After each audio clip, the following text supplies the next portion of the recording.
Dans la grande salle de réunion de l'Infosec, deux parties sont face à face pour négocier, les responsables syndicaux et les membres du gouvernement.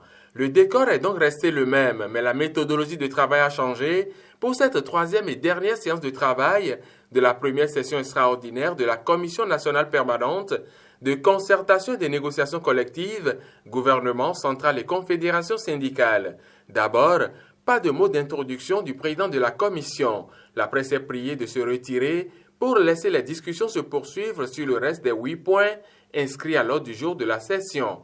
Ensuite, des suspensions de travaux pour des concertations entre membres du gouvernement d'une part et d'autre part entre responsables syndicaux. Puis enfin, la grande innovation des échanges en groupes éclatés disséminés dans les couloirs de l'Infosec entre ministres et syndicalistes.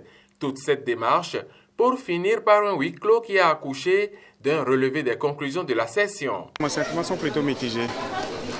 Quand je prends les points un à un, je me rends compte qu'il y a des points sur lesquels on a semblé avancer, il y a des points également sur lesquels nous ne sommes pas entendus. On a discuté de l'augmentation du point indiciaire pour l'amélioration des salaires, du relèvement à 100% du SMIC, des statuts particuliers du corps enseignant et des 8 arrêtés d'application, de la mise en œuvre des réformes dans une démarche de négociation, des questions de liberté et enfin des négociations sectorielles qui doivent se tenir sur 15 jours avant la tenue d'une nouvelle séance de concertation, gouvernement, centrale et confédération syndicale. Vous avez vu comment on a terminé, ils sont restés.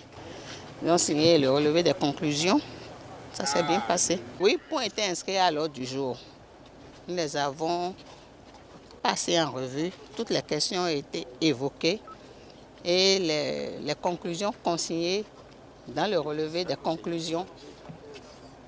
Je ne dis pas plus. À l'étape actuelle des discussions, nous n'avons encore rien de concret. Le gouvernement a demandé aux confédérations de mettre de l'eau dans leur vin et de permettre que le travail reprenne en attendant la fameuse rencontre que nous avons demain avec le chef de l'État.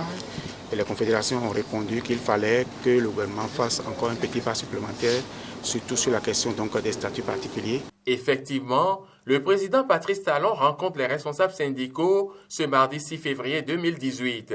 Les syndicalistes gardent un grand espoir en ce conclave. Les discussions que nous avons eues ce soir devraient nous permettre, demain soir, d'avoir une séance apaisée, une séance qui ne serait pas tendue et une séance qui ne va pas durer en longueur non plus. C'est dire donc que pour une sortie de crise, les travaux de cette session qui s'achève ont permis de mettre le terreau fertile pour une séance fructueuse avec le président de la République.